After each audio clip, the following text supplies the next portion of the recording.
आज हम पढ़ेंगे उत्तर प्रदेश का परिचय। जो हमने इससे पहले वीडियो अपलोड की थी, उसके बाद आगे हम पढ़ते हैं कि उत्तर प्रदेश में और क्या क्या है। तो हम पढ़ेंगे आज उत्तर प्रदेश के इस काल के दौरान बौद्ध संस्कृति का उत्कर्ष हुआ। अशोक के शासनकाल के दौरान बौद्ध कला के स्थापत्य व वास्तुकला प्रतीक अपने चरम पर पहुँचे। हम देखेंगे कैसे ये हुआ और उसको हम आगे पढ़ेंगे। ठीक है दोस्तों, इसके लिए हम लोग एक काम ज़रूर करें, जो हम लोग पढ़ते हैं उसको हम लोग कुछ पॉइंट हाईलाइट करते हैं, उस पॉइंट को हाईलाइट करके रखें।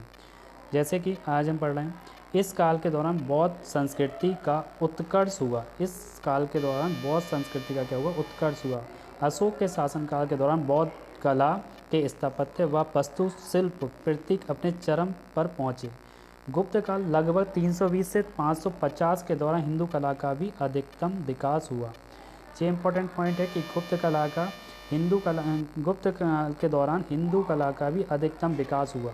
ठीक है, लगभग 647 ईस्वी में हर्ष की मृत्यु के बाद हिंदूवाद के पुनरुत्थान के बाद साथ ही बौद्ध धर्म का धीरे धीरे पतन हो गया। पतन का मीन्स होता है कि पतन का मतलब खत्म हो गया, धीरे धीरे समाप्त हो गया। इस पुनरुत्थान के प्रमुख रचयिता दक्षिण भारत में जन्मे शंकर थे, जो वाराणसी पहुँचे। उन्होंने उत्तर प्रदेश के मैदानों की यात्रा की और हिमालय में बद्रीनाथ में प्रसिद्ध मंदिर की स्थापना की।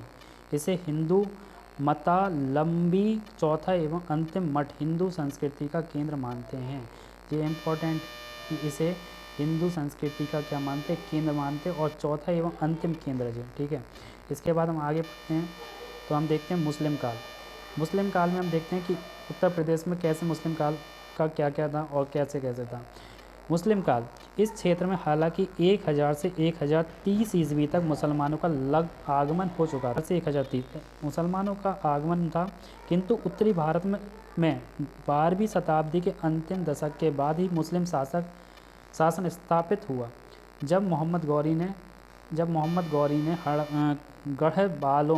गढ़वालों जिनका उत्तर प्रदेश पर शासन था और अन्य प्रतिस्पर्धी वंशों को हराया था। लगभग 650 वर्षों तक अधिकांश भारत की तरह उत्तर प्रदेश पर भी किसी न किसी मुस्लिम वंश का शासक रहा, जिनका केंद्र दिल्ली या उसके आसपास था।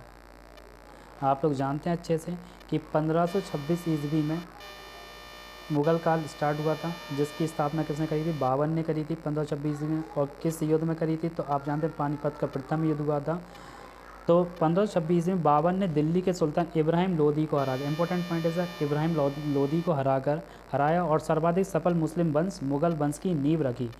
इस साम्राज्य ने 350 वर्षों से भी अधिक समय तक उपमहाद्वीप पर शासन किया। इस साम्राज्य का महानतम काल अकबर का शासन इस मुग़ल काल का सबसे महान शासक माना गया। क्यों माना गया? क्योंकि अकबर एक कैसा व्यक्ति था जिसने हिंदी को महत्व दिया।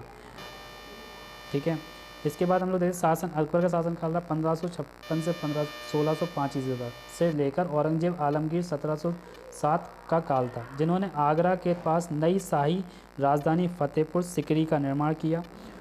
उनके पोते शाहजहाँ कौन थे? तो शाहजहाँ कौन थे? अकबर के पोते थे।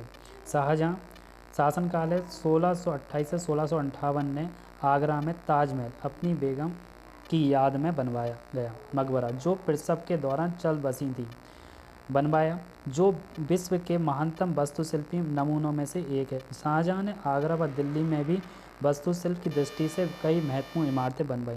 आप लोग अच्छे ही जानते कि आगरा में ताजमहल का निर्माण किसने करवाया? शाहजहाँ ने करवाया। शाहजहाँ ने किसकी याद में करवाया था? तो अपनी बेगम की याद में करवाया था। और इनका क्या हो गया था? प्रसव के दौरान। प्रसव का मीन्स है कि जब इनके बेबी हो रहा हुआ उस टाइम इनका क्या हुआ? देहांत हो गया। आगे हम लोग देखते हैं, उत्तर प्रदेश में केंद्रित मुग़ल साम्राज्य ने एक नई मिश्रित संस्कृति के विकास को प्रोत्साहित किया। अकबर इसके प्रतिपादक थे, जिन्होंने बिना किसी भेदभाव के अपने दरबार में वास्तुशिल्प, साहित्य, चित्रकला और संगीत विशेषज्ञों को नियुक्त किया था। भारत के विभिन्न मत और इस्लाम के मेल्स ने कई नए मतों का विकास किया, जो भारत की विभिन्न जातियों के बीच साधारण सहमति स्थापित करना चाहते थे। भक्ति आंदोलन के संस्थापक रामानंद लगभग 1400 से 1470 ईस्वी। ये इंपॉर्टेंट है कि रामानंद का काल क्या था, तो रामानंद का काल था 1400 से 1470 ईस्वी का प्रतिपादन था किसी व्यक्ति की मुक्ति लिंग या जाति पर आश्रित नहीं होती। सभी धर्मों के बीच अनिवार्य एकता की शिक्षा देने वाले कबीर ने उत्तर प्रदेश में मौजूद धार्मिक असहिष्णुता के विरोध अपनी लड़ाई केंद्रित की। 18वीं शताब्दी में मुगलों के पतन के साथ ही इस मिश्रित संस्कृति का केंद्र दिल्ली से लखनऊ चला गया, जो अवध के नवाब के अंतर्गत था और जहां सांप्रदायिक सद्भाव के वातावरण में कला, साहित्य, संगीत और काव्य का उत्कर्ष हुआ। इसके बाद हम आगे देखते हैं ब्रिटिश काल। उत्तर प्रदेश में ब्रिटिश काल का कैसे आगमन हुआ, हम देखते हैं। लगभग 75 वर्ष की अवधि में उत्तर प्रदेश के क्षेत्र का ईस्ट इंडिया कंपनी ब्रिटिश व्यापारिक कंपनी ने धीरे धीरे अधिग्रहण किया। अधिग्रहण मतलब कब्जा किया। विभिन्न अधिग्रहण मतलब उस पर कब्जा कर लिया। विभिन्न उत्तर भारतीय वंशों 1775, 1798, 1801 में नवाबों, 1803 में सिंधिया और 1816 में गोरखों ने छीने गए प्रदेशों को पहले बंगाल प्रेसिडेंसी के अंतर्गत रखा गया, लेकिन 1833 में इन्हें अलग करने के पश्चिमोत्तर उत्तर प्रांत आरंभ में आगरा प्रेसिडेंसी कहलाता था गठित किया गया। 1856 में कंपनी ने अवध पर अधिकार कर लिया। अवध का मतलब है कि किस पर, लखनऊ पर अधिकार कर लिया और आगरा एवं अवध संयुक्त प्रांत वर्तमान उत्तर प्रदेश की सीमा के समरूप के नाम से इसे 1877 में पश्चिमोत्तर प्रांत में मिला लिया गया। 1802 में इसका नाम बदलकर संयुक्त प्रांत कर दिया गया। ये इंपॉर्टेंट पॉइंट है कि 1802 में इसका प्रांत का नाम क्या हो गया, संयुक्त प्रांत हो गया। ठीक है, इसके आगे हम देखते हैं 1857 से 1859 के बीच ईस्ट इंडिया कंपनी के विरुद्ध हुआ विद्रोह मुख्यतः पश्चिमोत्तर प्रांत तक सीमित था। 10 मई 1857 को मेरठ में सैनिकों के बीच भड़का विद्रोह कुछ ही महीनों में 25 से भी अधिक शहरों में फैल गया। 1857 के प्रथम स्वाधीनता संग्राम में झांसी की रानी लक्ष्मीबाई की भूमिका अत्यंत महत्वपूर्ण रही।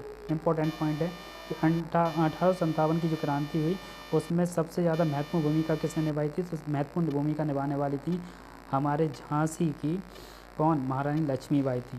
ठीक है, मेरठ से स्टार्ट हुआ और 25 भी अधिक शहरों में फैल गया।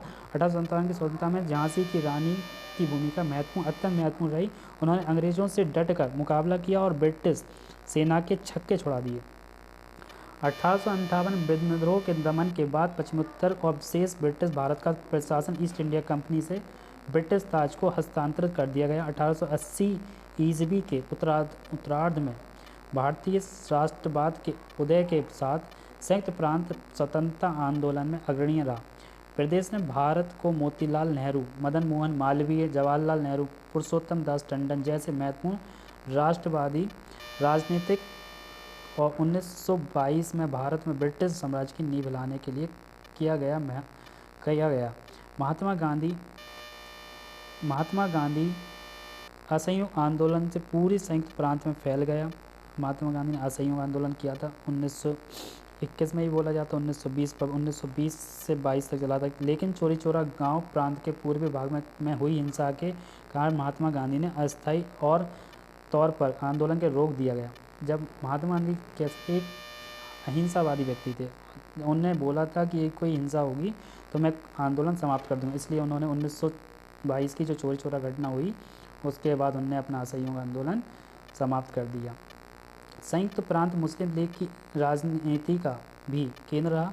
ब्रिटिश काल के दौरान रेलवे, नहर और प्रांत के भीतर ही संचार के साधनों का व्यापक विकास हुआ। अंग्रेजों ने यहाँ आधुनिक शिक्षा को भी बढ़ावा दिया और यहाँ पर लखनऊ विश्वविद्यालय 1921 में स्थापित हुआ, जैसे विश्वविद्यालय व कई महाविद्यालय स्थापित किए गए।